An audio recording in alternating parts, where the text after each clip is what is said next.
The entrance is important. The beginning sets everything in motion. Man enters theater aggressively yelling irrationally to someone off stage that he knows exactly who he is. He obviously doesn't.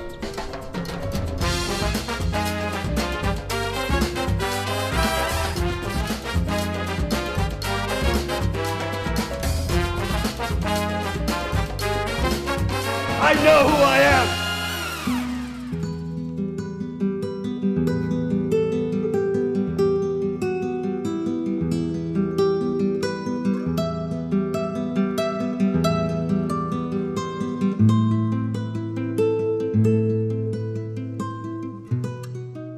Wheelless cars and beer bottles litter every front yard in my neighborhood.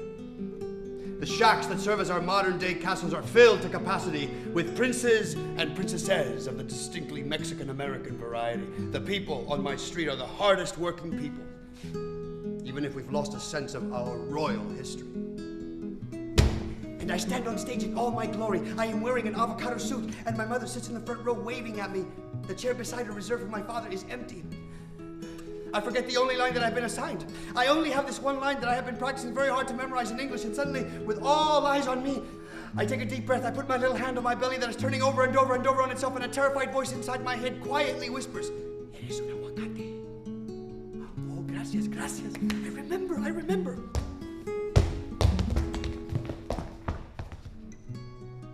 I know exactly who I am in that moment. I am an avocado. Everyone seems, well, not exactly happy, but at least not exactly angry. Me, I feel empty and alone. And I have no idea who I am again, now that the scene is over. Bastante with your foolish pride. False pride will destroy you. It's better to have no pride than false pride. I can still hear Miguel's father, Mr. Nunez, down the street screaming at his wife through a broken window. Yo soy el papá de esta casa. Yo decido qué pasa aquí. Esta casa no es tuya, mujer. Esta casa es mía. I wonder what way is this to treat a queen of the desert. Vamos, Conrao, vamos. Conrao and I run with all our might to our local church at the corner of our street. When we arrive, Conrao's face is covered, with sweat and the sweet success of escape. And pow! I'm on the ground, laid out flat by the punch to the mouth.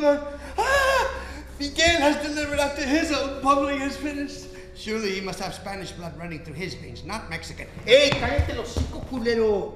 You think you're so much better than this, cabrón? You don't know nothing about nothing, Joto. Because you are the color of shit. And with that, my mother comes running out of the house with the fierceness of a lioness protecting her cub. No. Don't you touch him, Miguel. I will knock your lights out if you ever touch my son again. ¿Me oíste? Vete de aquí. Vete. Sin vergüenza. Que te vayas. Le voy a hablar a la policía.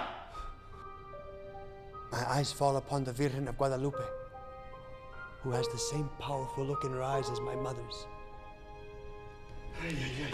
Que te metas. I have been raising kids since I was 15. Mira, your oldest brother, I gave birth to in the cotton field. I put him under the wagon and I went back to work. And for the first time, it dawns on me that we actually keep the Mother of God in prison because we believe somebody might steal her from us. I look deep into her eyes and wonder where the God they speak of every Sunday morning has gone. Mom and Pop were yelling and slamming doors. It was a tiny house with so many people and nowhere to escape the noise.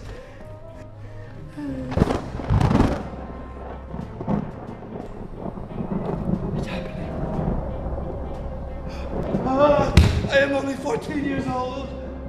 They are just old movies I watch on a dilapidated, broken-down television. There are no such things as werewolves. May the roaring rain go by. Strengthened by faith, these rafters will withstand the battering of the storm. This hearth, though all the world grow chill, will keep us warm. Peace shall walk softly through these rooms, touching our lips with holy wine, till every casual corner blooms into a shrine. Laughter shall drown the raucous shout. And though these sheltering walls are thin, may they be strong to keep hate out and hold love in.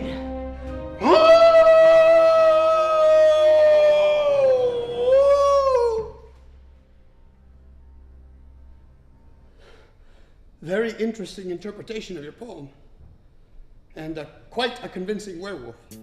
Jose, guess what? I'm gonna be an actor, and I'm gonna do movies in English like the ones I watch on TV, and I'm gonna be on something that they call Broadway, and I'm gonna make a lot of money, and we're all gonna move away to a wonderful place, and you can come with us. You can come with us. You can come with us. Hey, what the hell you talking about, man?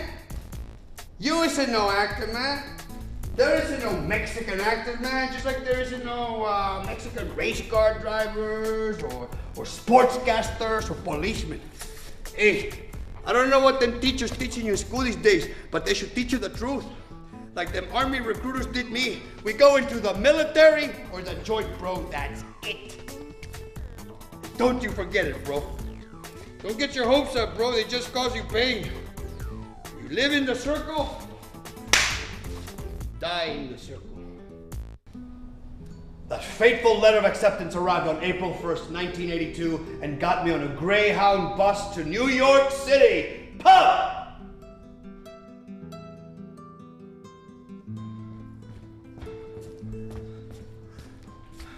Pop!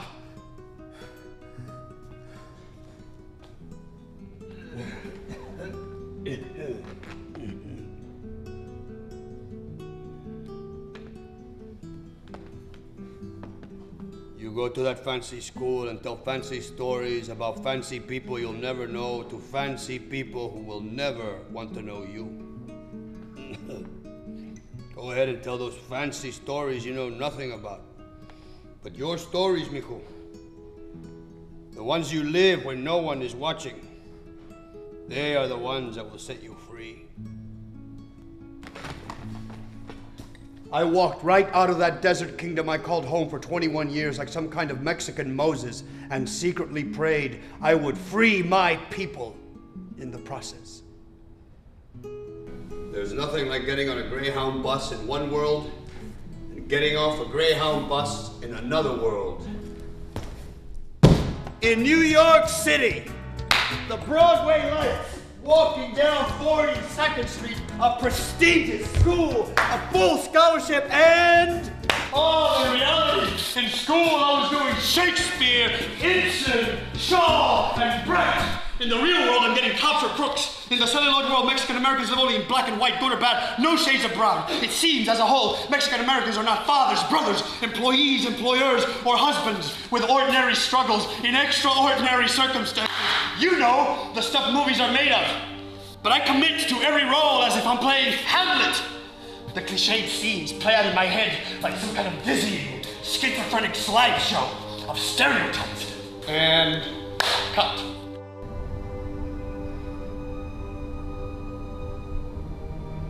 I have lived a dream my father could not have dared to dream.